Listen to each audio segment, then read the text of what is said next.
कितनों के घर में लैपटॉप पड़े बताओ, हाथ खड़े करके बताओ। कितनों के घर में टेबलेट पड़े, बड़े बड़े फोन पड़े, हर बच्चे के हाथ में आप फोन दे दोगे? है किसी के पास? पढ़ा लोगे अपने बच्चों को एलईडी पर? स्किल के नाम पर आपने जो बच्चा पैदा हुआ होगा, विचार किया होगा कि मेरा बच्चा कलेक्टर बनेगा, आपका बच्चा कलेक्टर बनेगा, आपने विचार जरूर किया, लेकिन सरकार ने आपके बच्चों को मजदूर बनाने के लिए पूरी तैयारी कर रखी है। सीएम राइज स्कूल के नाम पर आपके जितने भी आपके गांव में छोटे मोटे स्कूल थे, 5वीं तक, 8वीं तक, 10वीं तक, उनको सबको बंद करने का काम कर दिया।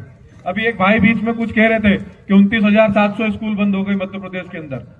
1 लाख स्कूलों को बंद करने का जो है वो घोषणा करी सरकार ने, और उनको बंद करके सीएम राइज स्कूल बनाएंगे। उन सरकारी स्कूलों में कौन पढ़ता है बताओ? हम ही लोग पढ़ते हैं? अरे हम ही लोग पढ़ते हैं, कोई और पढ़ता है? बिल्कुल बिल्कुल पढ़ते हैं। वो जब आपके बच्चों के स्कूल को बंद कर दिया जाएगा तो आपके बच्चे कहां पढ़ेंगे बताओ? उन बच्चों के स्कूल की बात और है, लेकिन जो सरकारी नौकरी वहां पर हमारे शिक्षक हमारे वर्ग से कर रहे हैं, उनके भी नौकरियां भी जाएगी। क्या बचा हमारे पास में? एक अकेली शिक्षा है जिससे आप इस देश की लोकतांत्रिक व्यवस्था में अपनी भागीदारी सुनिश्चित कर सकते हो। आप शिक्षित होकर के जज बन सकते हो, आप शिक्षित होकर के आईएएस आईपीएस अधिकारी बन सकते हो, आप शिक्षित होकर के मीडिया में जा सकते हो, जो लोकतंत्र के 3 स्तंभ, जो सबसे महत्वपूर्ण स्तंभ है। लेकिन एजुकेशन को खत्म किया जा रहा है आपकी। वो चिंता किस बात की हमको कि बाहर सड़क पर क्या हो रहा है? इस बात की भी तो चिंता करो ना सर, कि यही सरकार है जो आपका हनन करती है। इस सरकार को बदलना है।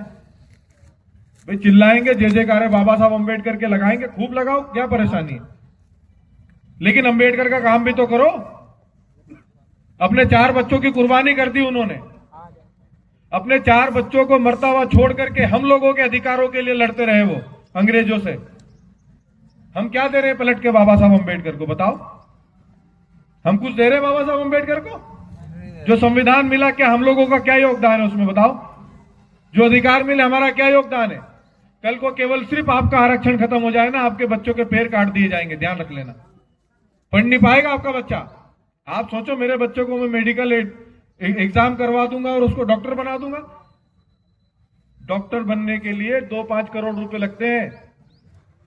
आपका सब कुछ बेच दोगे ना, तब भी नहीं बना पाओगे एक अपने बच्चे को डॉक्टर। सब कुछ बेच दोगे अपना, तब भी नहीं बना पाओगे। ये आरक्षण, ये जो बाबा साहब अंबेडकर ने आपको दिया है, इसी की बदौलत कुछ 2-4 हमारे गिनती के 2-4% हमारे जो है वो डॉक्टर है, इंजीनियर है, वकील है, जज है, आईएएस आईपीएस पीसीएस अधिकारी है। मेरे वहां पर, मैं इंदौर में रहता हूं, अरविंद हॉस्पिटल है, वहां पर 1 लाख 1.25 लाख रुपए की फीस है सिर्फ नर्सिंग करने के लिए। नर्सिंग समझते हो ना? हॉस्पिटल में जाते हैं तो जो नर्स होते हैं, लड़का हो या लड़की हो, उसकी पढ़ाई करने के लिए 1 लाख रुपए 1.5 लाख रुपए सालाना की फीस है। कितने लोग हैं यहां पर बैठे हुए जो 1 लाख रुपए सालाना फीस भर सकते हैं अगर अपने को बच्चे को वो सिर्फ नर्सिंग कराना हो तो?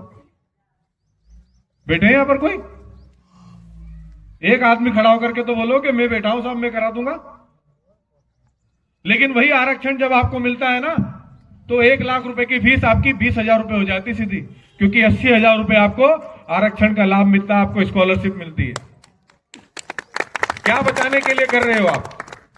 चलो आ गए आंदोलन में 12 फरवरी के, बस बात खत्म हो गई।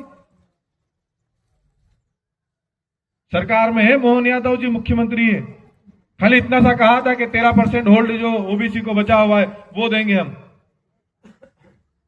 और आकर के उनके ही सामने जो उनकी पार्टी के लोग, ऊंची जाति के लोग जाके खड़े हो गए कि ऐसे कैसे दे दोगे तुम?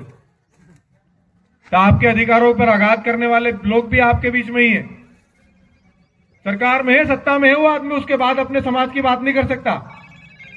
ये हकीकत है। तो सरकार जब आपकी होगी, स्वतंत्र लोग आपके विधानसभा और संसद में जाएंगे तो आपकी बात सुनी जाएगी। कहां है शिक्षा हमारे पास बताओ? अभी हाथ खड़ा करके पूछूं कितने लोग ग्रेजुएट बैठे हैं बताओ यहां पर? कॉलेज पढ़ करके डिग्री कितने लोगों ने ली? हाथ खड़ा करो। अब जितने लोग आप बैठे हो इसमें से 10-20 लोग बैठे हैं जिनने डिग्री ली है कॉलेज जाकर के, और कितने लोग हैं जो सरकारी नौकरियों में हैं? 2% नौकरियां हैं सरकार में। कितनी सरकारी नौकरी कितनी है? जितनी भी नौकरियां उसका 2% हिस्सा जो है वो सरकारी नौकरी से आता है। उस 2% नौकरी में भी आपकी हिस्सेदारी कितनी है सर? एसटी, एससी, ओबीसी की मिलाकर के 7% है केवल। 93% पर अपर क्लास बैठा हुआ है। हम उनसे लड़ने की बात करते हैं, लाठी डंडे से नहीं लड़ पाएंगे, कलम की ताकत से लड़ पाएंगे। तो सरकार बनाने का अधिकार बाबा साहब अम्बेडकर आप सब लोगों को देकर के गए, लेकिन बनाते किसकी हो सरकार? जो रोज आप पर अत्याचार करते हैं उन लोगों की, जो रोज आपके अधिकारों के खिलाफ खड़े रहते हैं उन लोगों की। वही जिनके खिलाफ हम लोगों को सामने से खड़ा होना है, वो लोग हमारी बहन बेटियों का बलात्कार करते हैं। उन्हीं के लोगों को हम आगे बढ़ाने के, उनको विधायक और सांसद बनाने के लिए काम करते हैं। आओ ना, वो चंद्रशेखर आजाद हमारे लिए गोली खा रहा है, आकर के सामने खड़े हो, काम करो उनके लिए, बढ़ाओ काम, बढ़ाओ आजाद समाज पार्टी का काम। क्या लोगे? एक अकेले चंद्रशेखर आजाद से क्या लोगे बताओ? क्या और करवा ले उनसे? हमको भी तो कुछ करना पड़ेगा ना। एक अकेला आपका वोट नहीं चाहिए, आपके साथ आपके घर का, आपके परिवार का, आपके रिश्तेदार का, आपके समाज के हर व्यक्ति का वोट चाहिए। तब जाकर के आप सरकार में आओगे, और तब जाकर के आपके बीच में धर्मेंद्र अहिरवार जैसे, चंद्रशेखर भाई जैसे, नीरज जी चंचोरिया जैसे साथी विधानसभा में जाकर, जैसे आज आपके चौराहे पर आपके आंदोलन की बात करते हैं ना, वैसे विधानसभा में जाकर आपकी बात उठाएंगे। वहां बनते हैं कानून। कौन बनाता है योजनाएं आपके लिए? सरकार बनाती है। कितनी योजनाएं चल रही है आपके नाम से बताओ? एसटी, एससी, ओबीसी के लोग बैठे हैं ना सारे यहाँ, एसटी, एससी, ओबीसी, अल्पसंख्यक समाज के लोग बैठे हैं ना। चलो एक बताओ कि आपकी क्या योजनाएं चल रही है सरकार के द्वारा आपके लिए? बताओ। नहीं है? जो अधिकार बाबा साहब दे करके गए उनको भी खत्म कर रही है ये सरकारें। जाकर के समाज में जाकर के लोगों को बताओ, समझाओ, आपकी भी एक जिम्मेदारी है। खाली पैदा हो गए, जीवन भर खाएंगे, शादी कर ली, बच्चे पैदा कर लिए और फिर मर जाएंगे, इसके लिए पैदा नहीं हुए हो। अगर इसी को जीवन मानते हो तो हमसे अच्छा जीवन जो है वो जानवर जी रहे हैं। फिर वो भी यही करते हैं सेम, पैदा होते हैं, बड़े हो जाते हैं, वो बच्चे पैदा करते हैं, फिर वो मर जाते हैं। तो हम भी वही कर रहे हैं। हम तो इंसान है, हमारे पास सोचने की, समझने की शक्ति है। प्रकृति ने ऐसी ताकत दी है हमारे दिमाग को। एक बार समझने का प्रयास, क्या पता चंद्रशेखर आजाद जी वहां उत्तर प्रदेश में क्या जरूरत है उनको हम लोगों के लिए लड़े, वो हम उनके लिए क्या कर रहे हैं? तो साथियों, बात समझने की ये है कि सरकार में भागीदारी चाहिए। विधायक बनाना है तो काम आपको भी करना पड़ेगा। हमारे पास इतने धन्ना सेठ लोग नहीं है जिनके पास साधन संसाधन सब कुछ पर्याप्त समय है। काम आपको और हमको सबको मिलकर के करना पड़ेगा। कुछ नहीं चाहिए आपसे। बाबा साहब अम्बेडकर ने जो दिया है ना, खाली उसी में से थोड़ा सा निकाल करके दे दो। संडे की छुट्टी मिलती है सबको, संडे की छुट्टी मिलती है रविवार की। इस रविवार के दिन निकलो अपने घर से और जाकर के सुबह और शाम सिर्फ 2 गांवों में जाकर के अपने लोगों से मिलो और बताओ कि इस बार मौका देना है आजाद समाज पार्टी के लोगों को, भीम आर्मी के लोगों को। जो आपकी बात सड़क पर उठाते हैं वो सदन में भी उठाएंगे। उनको विधायक बना दोगे तो सब करो जाकर के। सब अपनी रिश्तेदारी में जाते हैं, सब अपने परिवार में, दोस्त यार में जाते हैं, तो थोड़ा सा 1 घंटा 2 घंटा संडे के दिन का समाज के लिए दे दो।